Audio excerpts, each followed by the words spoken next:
It's the next part of my DVD collection.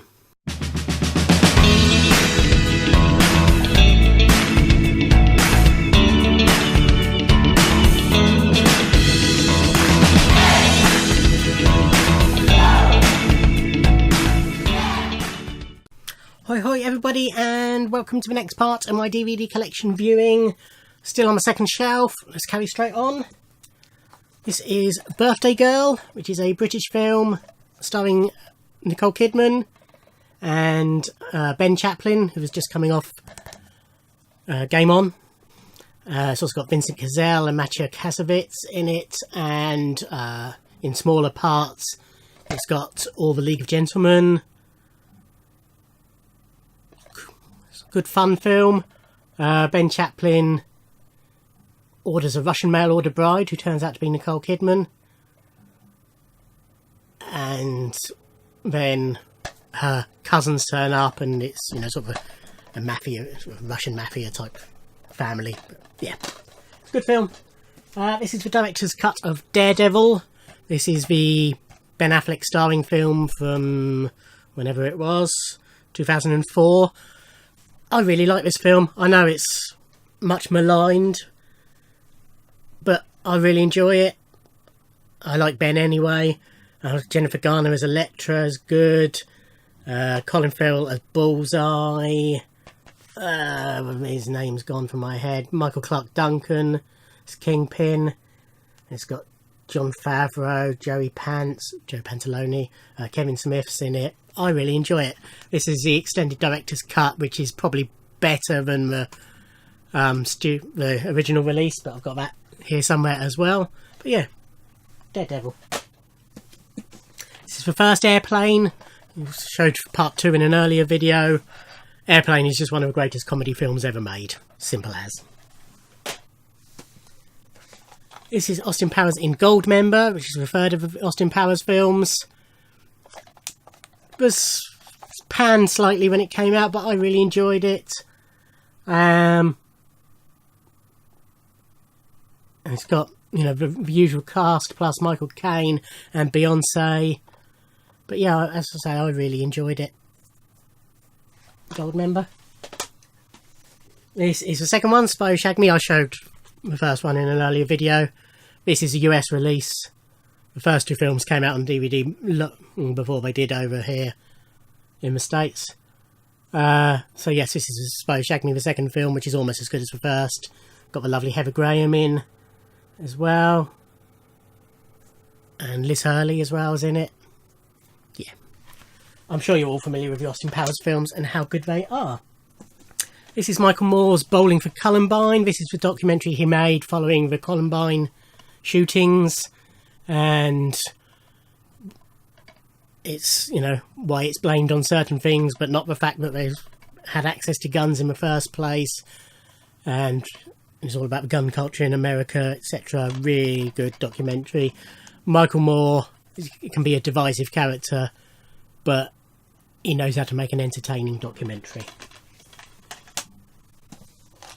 This is Bill and Ted's Excellent Adventure. Again, I showed Bogus Journey in an earlier video. This is the first film, Excellent Adventure. I think I mentioned before, I think Bogus Journey is probably a better film than Excellent Adventure, but Excellent Adventure is excellent. Again, you're probably familiar with it, but if you haven't watched the Bill and Ted films, watch the Bill and Ted films. This was a prize, I think. No, it's region 1, so it can't be. Again, can't remember where from. This is Friday Night Lights, the film that later became a TV series, but this is the original film. Set in the world of American football, college American football. Billy Bob Thornton stars. I enjoyed it. I quite like. I'm not a big fan of American football, although I sort of understand it and can watch it, but it just goes on a bit too long for me. But I like the films about it. I think they're very cinematic. But yeah. This is Poison Ivy 2, Lily. So it's been a little run of Poison Ivy films. The original starred Drew Barrymore, second one starred Alyssa Milano, and the third one starred Jamie Presley. I've got them all here somewhere. So yeah, this is the second one. They're sort of college girls gone bad sexy type, thrillery type films if you've not seen them. But this was during Alyssa's breaking out of her childhood roles phase by getting her kit off a lot phase, which was very good of her. So yeah, this is Poison Ivy 2. I think they sort of go in order, you know, the first one's the best, then this one, then the third one's the least good. Least good? This is the Magic Roundabout, from one extreme to the other. This is the CGI version that came out. It was probably far too long ago for me to care about. Oh god, 2005. Great cast. It had different casts in different countries, but over here it had Robbie Williams, Kylie Minogue, Tom Baker, Jim Broadbent, Lee Evans, Joanna Lumley, Bill Nighy, Ray Winston and Ian McKellen doing the voices. It's just a fun film. You've probably heard of this film. C.T. Notorious in my household for...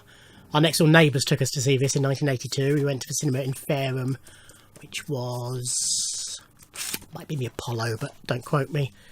And we sat there and my sister started crying during the Pepsi commercial before the film. Don't know why, what prompted that, but there you go. But yes, this is the special edition. This might be the one. I think this is where they replaced the guns with walkie-talkies and stuff like that. But otherwise, it's good. Another Oscar-winning film, The English Patient, Anthony Minghella's film, starring Ralph Fiennes, Juliette Binoche, Willem Dafoe and the lovely Kristen Scott Thomas. Really, really good film. Really good. Speaking of which, From Dusk Till Dawn, really, really good film. Really good.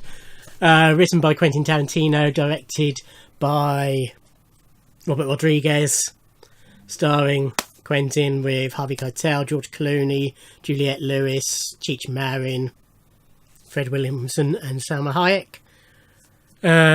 Film of two halves, sort of a road movie of a family, and they end up at this bar, and then night falls and the bar turns out to be, spoilers, populated by vampires.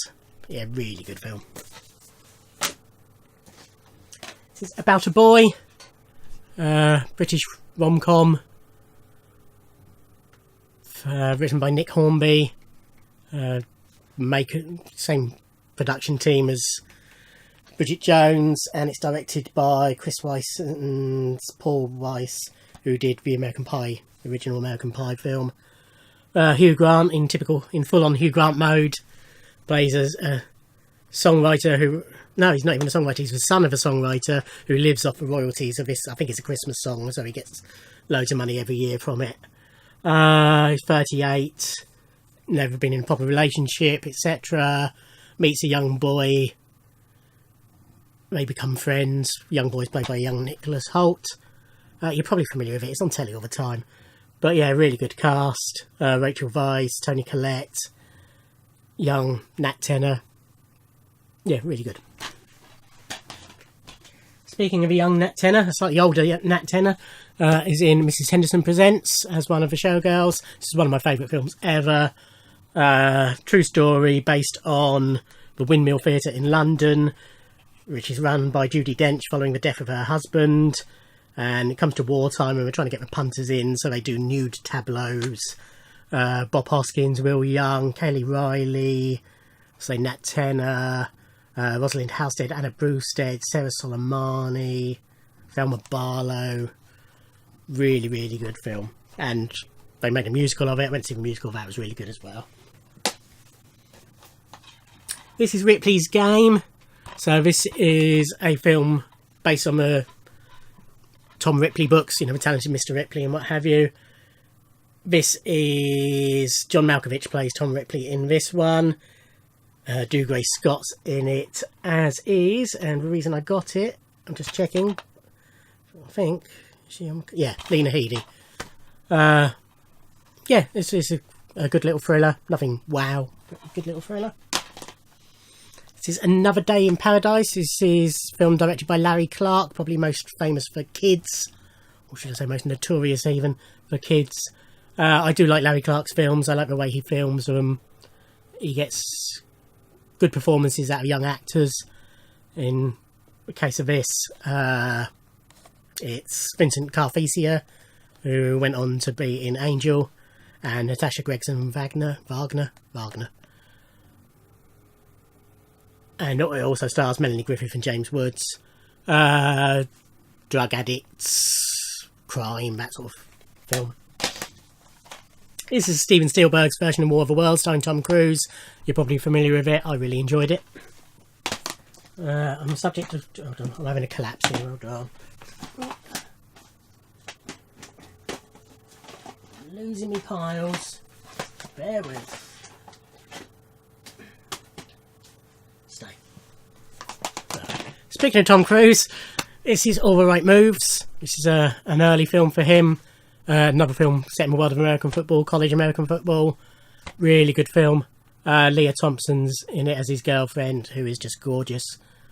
But yeah, that's very good. Highly recommend that. This is The Crow, another film I highly recommend. Notorious for Brandon Lee's death during filming. But yeah, really good film. This is Cars, the Pixar film. Probably my of the Pixar cornerstones, you know, the films they tend to sequelise and what have you. Probably my least favourite, but it's an enjoyable enough film. Personally, and I know this is very controversial, I prefer the second one. But there you go. This is Peter Greenaway's The Cook for Thief. The Cook for Thief, the wife... No. The Cook for Thief, his wife and her lover. Get it right. Beautiful looking film. Very Peter Greenaway, if you're familiar with his work. It sort of looks arty, weird plots. Great cast. Michael Gambon, Helen Mirren, Tim Roth and Alan Howard. Yeah, just really good film. This is Magicians, starring Mitchell and Webb, David Mitchell, Robert Webb, and Jessica Stevenson, Jessica Hines as she is now, Darren Boyd, Andrea Riseborough, and Peter Capaldi. They're a double act of magicians, but then there's a trick goes wrong and they go their separate ways, and then they get involved in a competition where they have to compete against each other. It's just a comedy, you know, that sort of film. It wasn't great, but it was enjoyable. This is Young Adam. This is a very dramatic film. Terrible description, sorry. Ewan McGregor, Peter Mullen, Tilda Swinton, and Emily Mortimer. Ewan McGregor plays Joe, who lodges with a couple, and then he finds body of a woman in the water, and yeah, it's hard to describe without spoiling anything, but yeah, really good film. This is Return to the Blue Lagoon, which was a sequel to the Blue Lagoon. Children get abandoned on a shipwrecked on a I'm going to say treasure island, what do I mean? Desert island, and grow up, and then sexual awakening and all that sort of stuff. You know, it's okay as a film. Mia Jovovich is in it. Reason for purchase. This is Hell Hath No Fury. This is an erotic thriller starring Shauna O'Brien. Bloke has an affair. She follows him home. It's a sort of a bit jagged edgy. You know, she follows him home, works her way into a household, etc, etc. But yeah, this is a film I rented on VHS and decided to get on DVD because it was very sexy. I think this was the one that made me buy the bundle that had Bikini Car Wash, which is in the last part. But yeah, this is for an erotic thriller. It's a good one. This is Scarlett Diva. This is Asia Argento's film that she wrote and directed, daughter of Dario Argento, about a rising actress who gets in a dark way, shall we say, through sex and drugs and what have you. But it's not a wonderful film, but it's enjoyable again. Quite dark, as I say. And Asia's great to watch. It's a film I saw in the cinema. This is Rogue Trader, starring Ewan McGregor. This is the story of Nick Leeson, who people of my age are very familiar with as being the man who brought down Baring's Bank. This is a dramatisation of his story. It's a biopic. It also stars the lovely Anna Friel. This is Charlie's Angels. Oh, a long way in for only one, but I'm on my second pile. I just moved one pile out of the way. Sorry. This is Charlie's Angels, the modern remake for films, starring Drew Barrymore, Cameron Diaz, and Lucy Liu. I really enjoy these films. I think part 2 I showed previously, but the first part is the best on this. In this case, and I can just watch those three standing still, doing nothing. You know, they're very pleasing on the eye. But yeah, I really enjoyed those films. Okay, so that's it for this part. You can watch previous parts on this playlist, and you can watch other videos, obviously, that I've recorded. It's getting quite high in number now, considering I only started properly earlier this year. But yes, anyway, enough waffle. Thank you for watching. Like, subscribe, comment below, and I'll see you on another video. Bye.